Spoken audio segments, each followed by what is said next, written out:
Hello, magandang isang pinagpalang araw na mga kaibigan. Nandito tayo sa site ng isang nag-imbita sa atin dito sa gawing Kapampangan. Sa gawing Nueva Ecija pa rin to. Saka pa rin Nueva Ecija to, pero salita rito ay Kapampangan na. Ito ay isang treasure camp na pinuntahan ko. Ito ang kanyang location. Ilog ito na hinukay nila ang gilid ng ilog ng pinagkampuhan ng Hapon. Isang Japanese camp ito noon. Yan ang ilog noon na ginawa nila. Yan, karuktong yan ng lumang ilog nila na pinagkampuhan ito ng Hapon noon. Dito sila nagkaroon ng malaking labanan nang nag-abot-abot ang mga Amerikano at mga Hapon. Pero ito ang kampo nila noon. Yan ang pinakasentro nila, ang pinaka barracks ng Hapon noon, itong lugar na ito. Kaya nila tinesting na nilocate ito noon. Talagang dito ang tumbok ng kanilang mga gamit, ng kanilang mga dowsing rod na ginamit dyan sa lugar na yun ng kalakasan. At doon sa gitna na yun, ang nakukuha nila dyan mga bricks na may halong simyento na parang poste na tinibag-tibag. Ito po ang isang gamit natin dito. Nang tinesting ko ito ay talagang meron po. Ito ang may kasama ko ho pala dito yung may-ari ng lupa na shoutout po sa inyo, sir. Don. Inibitahan po tayo rito para malocate itong ang kanilang inumpisahan noon, kaya lang ay masyadong masipag daw yung kanilang taga-locate, kaya napakaraming butas ng panahukay nila, pero ito ay napakagandang location ito. Dahil itong pinakasentro ng kampo ng Hapon, kumbaga nandito yung pinaka-main office. Yan ang kwan. Yung bato niya sa ilalim ng tinatapakan ko na yan, natumbok na raw nila yung simyentong malaki.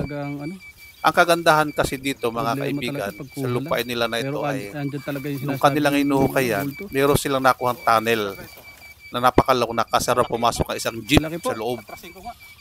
Kaya lang hindi nila napasok yun dahil makpan ang putik, masyadong malapot.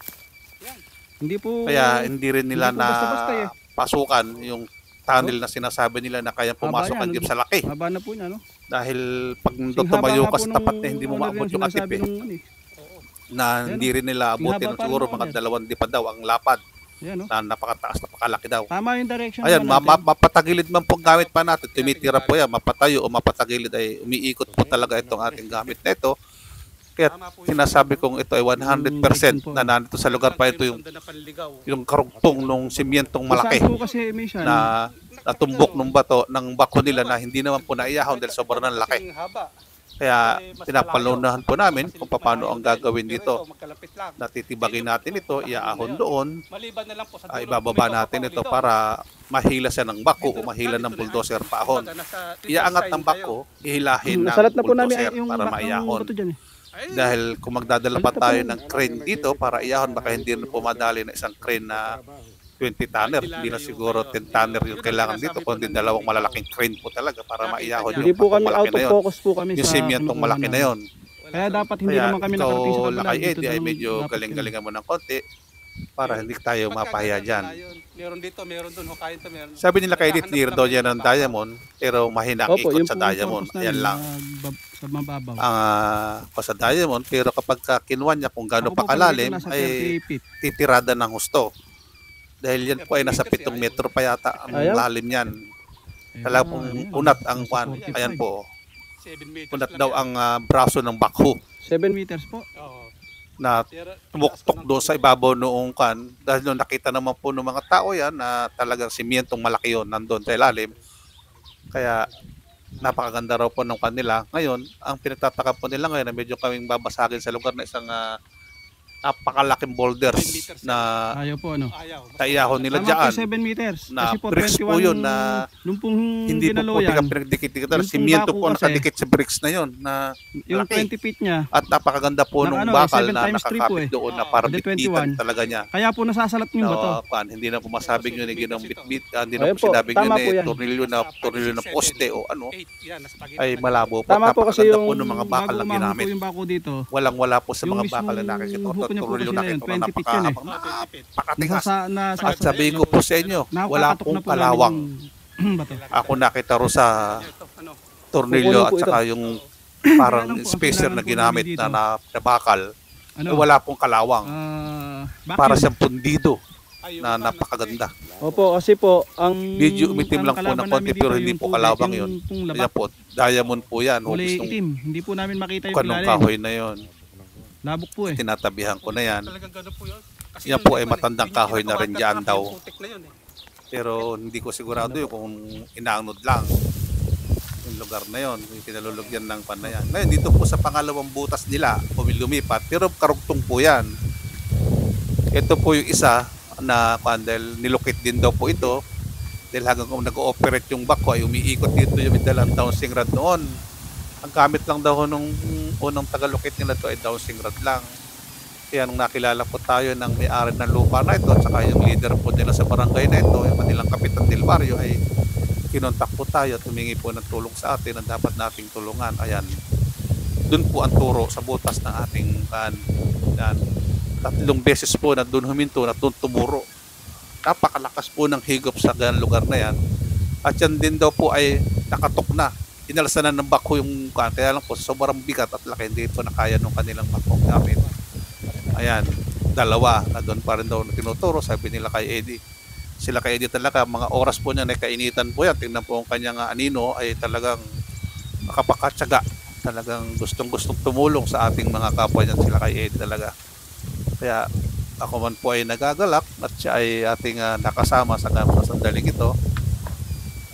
Kahit po ganyang napakainit, talaga pong makasundo sila ng kanyang Black Hawk 3D from Turkey. Yan po ang kaya pagmalaki nila kay Eddie, yung kanyang gamit na pan. Ayan.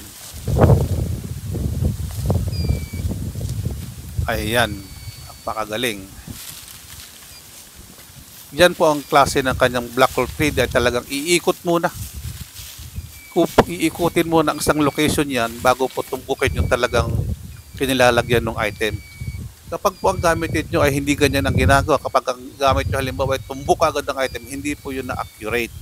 Ang accurate po na gamit ng black hole scanner o locator ay iikutin niya po muna yung area ng ganyan bago siya pupunta roon sa item kung saang meron. Kasi doon pa lang sa hihigop na malakas, kung baka hinahanap niya kalakasan ng higop ng aura Deep po, bago deep, niya deep.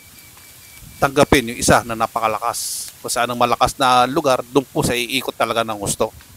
Kaya kung halimbawa, sabog-sabog ang nakabaon dyan, kung saan meron nakabaon, kung may pagitan halimbawa na 2 metro o 1 metro, 3 metro na halimbawa po, ganun, sabog-sabog ang lagay, ang makukuha po niya dyan yung pinakamalaking lugar, yung pinakamalaking item, at kasi ng pinakamalakas ang aura at pinakamalakas ng higop dito sa ating locator.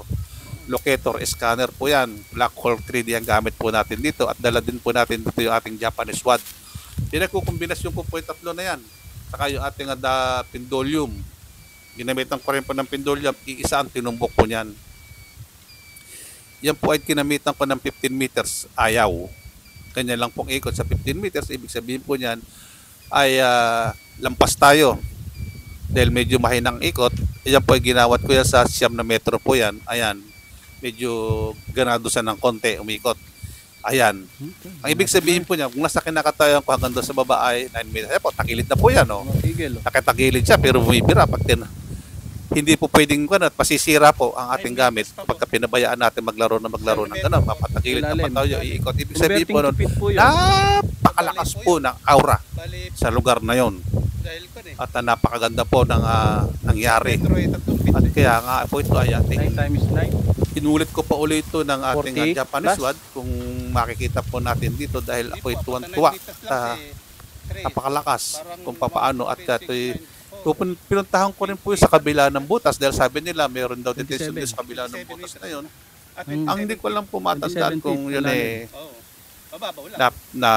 nakunan itong may hawak ng camera natin dahil parang nakita ko na picture ang nagamit niya, hindi video doon sa kabila na yun. Doon sinuturo nila kay Eddie na yun. Yan, pinuntahan niya doon sa lugar na yun. Oh, yan. Dito, pakayod dito ang kasabihin, papunta doon.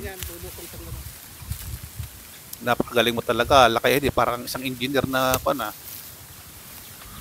tuloy. Ayan, pinalitan ko po yung ating gamit. Gagamitan po natin ito ng Japanese rod. Ang susunod po natin gamit dito ay ang dowsing rod pala. I'm sorry, mga treasure hunter. Dowsing rod pa lang ang kinuha nila kay Eddie para gamitin kung accurate pa rin. Kung meron pa rin, ayan, hindi lang makuha yung ating cameraman na ipinoko sana niya yung camera, nilaki sana niya ng kaunti para nakita yung paggalaw ng dowsing rod. Ayan, nag-X na doon. Ayan, kung nakita po ninyo, kabilis naman kasi nilaki din.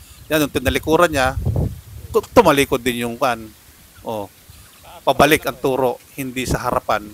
Ayan, wala na, nakatalikod na sa kanya. Ay, nung lumayo ako ng konti, ganun din. Sa likod pa rin tumuturo, bumabalik sa kanya. Ayan, pag ganyan, diretso. Yung dowsing rod na gamit niya, ayan. At pagka malapit na saka mag-i-ekes, ayan po, kitang-kita ko dito. Ewan ko lang po dyan kung matatapos yung video na ito na makikita natin. Ayan, katulad po niya, nakatalikod. Ayan po, nakaturo din sa likod niya. Gusto ko sanang bilangin dyan kung ilang step bago sa tumalikod. Hindi na po hindi po ayaw tumaya sa harapan Ayan na po, pinalitan ko naman po sa ngayon ng ating Japanese rod. At i-confirm po natin sa tatlong gamit natin na to. May electrical gadgets tayo at meron tayong aura power